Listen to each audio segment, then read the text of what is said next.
Olá, queridos amigos, queridas amigas, que o Senhor vos abençoe, que seu Deus vos guarde, que o poder de Deus possa inundar seus corações neste novo dia, dando-lhes sabedoria e entendimento, e que todos tenham um belo dia. Vamos estudar a lição, e hoje, quarta-feira, 9 de outubro, a lição 2 desse novo trimestre, ela tem como título A Cura do Cego, parte 2. E a lição de hoje está baseada no livro de João, no capítulo 9, do versículos 17 até 34. E aqui nós vemos o milagre que Jesus fez àquele cego de nascença. E os fariseus resolveram perguntar ao cego quem o havia feito esse milagre. E perguntaram se ele já era cego de nascença. Ele disse que sim, que já havia nascido assim, e que um determinado homem pegou realmente um lodo, colocou nos seus olhos, que mandou que ele lavasse, e ele foi curado. E que ele, cego, reconhecia a esse homem como um profeta. Ele estava falando de Jesus. E aquele homem ali, curado daquela cegueira, já por muitos anos, porque ele já era de nascença, apareceram ali na sinagoga, dia de sábado. Era um dia realmente especial, porque as pessoas viram essa novidade de ele estar curado. E o conselho dos fariseus novamente o interroga e pergunta a ele como é que ele havia se curado. E ele repetiu as mesmas palavras, de que foi realmente uma pessoa especial que o havia curado, e que pediu para que ele fosse a um tanque, que ele lavasse os olhos, e ali ele acabou realmente, passou a enxergar. E os fariseus passaram a dizer que Jesus não era Deus, para o cego. Mas o cego, nessa convicção, após essa cura física, ele passou a ser curado espiritualmente, porque ele afirmou realmente diante dos fariseus que alguém, para fazer um milagre daquele tamanho, ele sendo cego desde nascença, só poderia ter sido alguém realmente vindo de Deus. E o cego passa cada vez mais a obter essa cura espiritual também. À medida que ia crescendo o seu apreço por Jesus e obtendo a confiança nele, Cristo. E os fariseus, por outro lado, tornaram-se cada vez mais cegos, falhos no seu entendimento, e ficaram até divididos a respeito de Jesus, que está lá em João 9,16, e depois ficaram sem saber de onde ele havia vindo, que está lá em João capítulo 9, versículos 29. O autor da lição de hoje, quarta-feira, nesse momento ele aprofunda a história na cura desse cego de nascença. E ele desdobra esse milagre, essa história, em 3 pontos assim, importantes, que está ali em João 9, de 17 até 34. E ali o evangelista narra como alguns pontos sobre a cegueira física deste homem, ela feita a cura, mas também nele ocorre a cura espiritual, um discernimento que ele obteve corretamente sobre Jesus. E assim há um crescimento na vida daquele homem, na sua certeza, na sua convicção de que Jesus, ele é um enviado de Deus pelo seu poder apresentado ali diante dele, na cura que ele fez nele.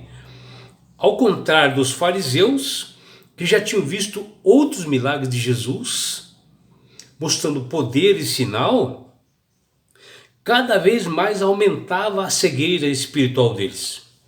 Os fariseus agora, eles passaram a ser chamados de judeus, né? Eles não acreditavam que o rapaz tinha sido cego um dia e achavam que ele fosse um grande farsante, uma fraude montada. E por isto, os fariseus mandaram chamar os seus pais e perguntaram a ele: este é seu filho? Ou seja, este é o filho de vocês? Ele nasceu cego? Se ele nasceu cego, como é que ele agora se enxerga? E com muita cautela e muita responsabilidade, os pais daquele homem que havia sido curado de cegueira respondem: é nosso filho sim, ele nasceu cego. Agora, como enxerga nesse momento, não sabemos e nem sabemos quem o fez enxergar. E os pais mencionam sobre aquele homem curado, né? Sobre seu filho, e completam: vocês interroguem a ele tem idade para responder isso. E o incrível é que a cegueira espiritual dos fariseus gerava medo nas pessoas, pois quem fizesse a profissão de fé em Jesus Cristo, apontando ele como Messias, ele era expulso, né, do templo. E a conversa com os pais desse homem curado de cegueira revelou a verdade, porque ali houve uma testemunha de mais duas pessoas. Mas as autoridades religiosas se negaram em ouvir essas testemunhas e enxergar a verdade. A cegueira dos judeus ela era maior do que a evidência que estava diante dos olhos deles. Eles que tanto exigiam a observância da lei, agora não queriam aceitar a lei dos judeus que declarava válido o testemunho de duas pessoas, e ali estavam duas pessoas para testemunhar o que Jesus fez, que está lá em João 8,17. Na realidade, os judeus ficaram divididos, né, a respeito de judeus, que fala lá em João 9,16. E depois, sem saber de onde Jesus veio, questionaram a origem de Jesus. No segundo ponto dessa narrativa de João, o milagre aqui ocorrido mostra que quem é Jesus e que até aquele homem cego de nascença, no início não sabia, mas depois refletindo e depois enxergando o poder de Jesus, reconheceu ele como Salvador, como Mestre. E o evangelista João, no capítulo 9, que mostra em sua narrativa os sinais que Jesus fez, ele faz um cruzamento assim, de outros temas do Evangelho sobre os milagres de Jesus. E João afirma que Jesus ele é a luz do mundo, que está lá em João 9,5 e também em João 8,12. E por 3 vezes Jesus declarou ser o mesmo que falou com Moisés no deserto e disse: eu sou, que está lá em João 8,24, versículos 28 e 58. O mesmo que elegeu Abraão como patriarca de Israel, e diz lá: eu sou. E já em João capítulo 9, versículos 24 até 34, o evangelista narra que as autoridades judaicas chamaram de novo no templo aquele homem curado da cegueira e disseram-lhe: dá glória a Deus, sabemos que és um pecador. E no entendimento, dar glória a Deus para o entendimento dos fariseus significava pedir perdão, né, pela mentira que ele havia contado, que ele havia pregado, porque ele havia dito sobre Jesus esse homem curado de cegueira disse que Jesus era um profeta. E conforme os fariseus, ele deveria ter dito, ele é um homem pecador. Mas esse homem cego teve coragem, sabe, teve discernimento, teve hombridade e disse que Jesus era um profeta e que pessoa alguma poderia fazer um milagre como ele fez na pessoa dele. Mas o homem curado era vivo e disse, se ele é um pecador, não sei. O que é que eu sei? Que eu era cego e agora estou vendo, estou enxergando. E assim, contra todo o argumento, com todo o fato, né, que ocorreu, não vale argumentos. E de novo os fariseus perguntaram, o que ele fez? Como abriu seus olhos? O homem curado respondeu com ironia, eu já disse a vocês, vocês querem tornar-se discípulos dele? Querem tornar-se discípulos desse homem que fez um milagre em mim? Os fariseus responderam, você sim é discípulo dele. Nós, os fariseus, somos discípulos de Moisés. Sabemos que o Deus falou a Moisés, mas esse Jesus nós não sabemos de onde é. A narrativa de João também trata da origem misteriosa de Jesus. Quem é ele? De onde vem? Qual a sua missão? Está lá em João, capítulo 1, versículo 14. Jesus, apesar de saber que seria rejeitado pelo seu próprio povo, como fala em João 14, ele menciona, o Verbo se fez carne e habitou entre nós, cheio de graça e verdade. Está lá em João, capítulo 1, versículo 14. É o apóstolo João, que foi uma das testemunhas de Jesus, que esteve nesse milagre desse homem de nascença. É o mesmo discípulo amado de Jesus que acompanhou a ele a vários outros milagres. E aqui está a definição de Jesus como o próprio Deus, que saiu do trono da graça para salvar a humanidade do pecado e da morte eterna e veio aqui pagar os nossos pecados na cruz do Calvário. E assim que por muitos anos Jesus habitou no meio do arraial do israelita, ele não mediu esforços para habitar entre nós, de forma que os discípulos, João, Tiago e Pedro, eles foram testemunhas de milagres de Jesus e até viram onde Jesus estava morando, que fala lá em João 1,39, quando houve realmente aquela transfiguração de Jesus na frente deles, né?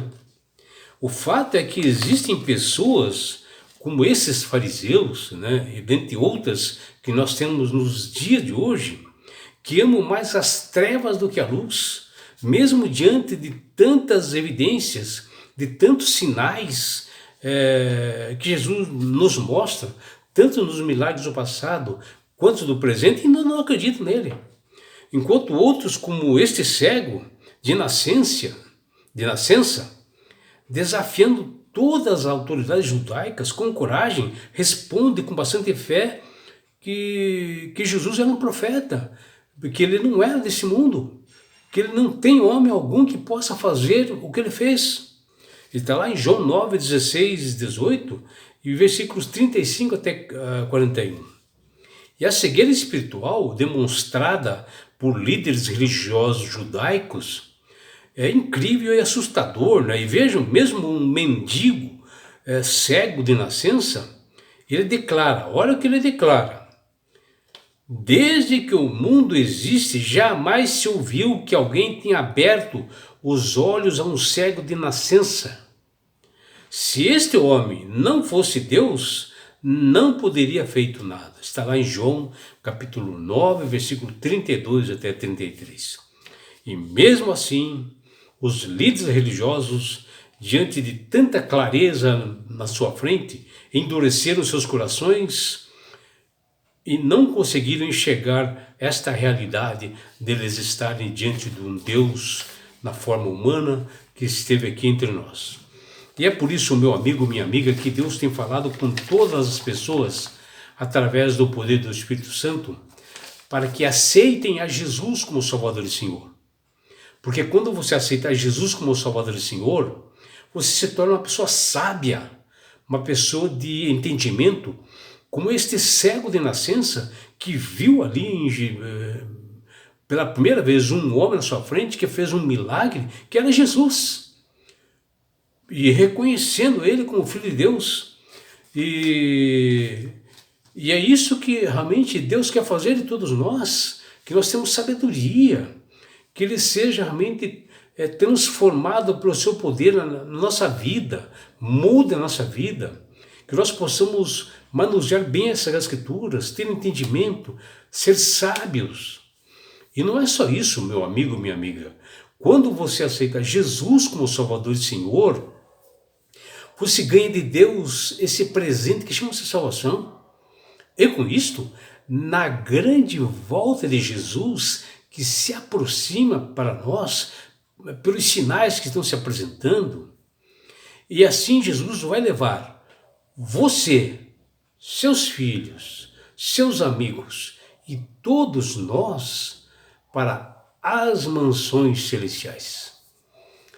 Um lugar, meu amigo, minha amiga, de onde não haverá mais morte, mais dores, mais aflições, mais perseguições. Você estará no céu. Você terá a oportunidade de estar face a face com Jesus, abraçar os entes queridos. Já pensou? E sabe por que Deus quer fazer isto com você, minha amiga? Com você, meu amigo? Porque Jesus te ama. Abraços do seu amigo João Carlos Amorim.